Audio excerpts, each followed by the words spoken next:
very strategic in the conduct of our affairs.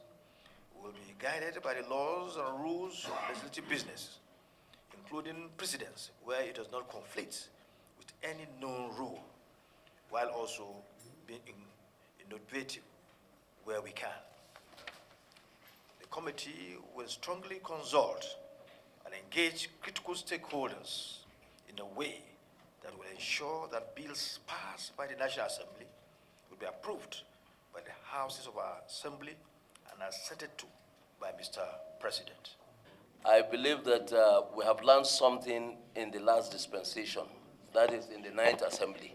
But I feel there is something more that we can do, because the way we did the last one, you can see that out of almost all the bills, it's not up to half that was assented to. So this time around, why don't we try as much as possible to prioritize them? After prioritizing them, we take the ones that we know are very critical, like issues of the state police, like the evolution of our areas that we feel will have direct impact on our constitutional setup.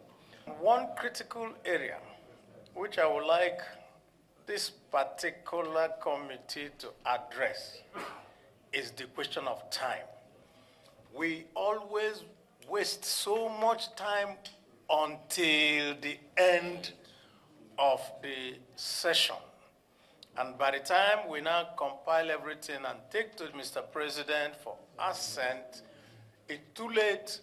And if he says that he will not assent to certain parts of the bills, then we end up not being able to do anything again about it. This committee should not act in isolation.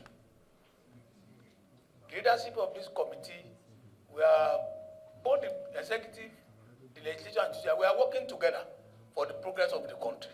The law we make here is going to be implemented for the betterment of the country. So let us carry along the executive, the president that's going to assent, even as we move on in the preparation of this law.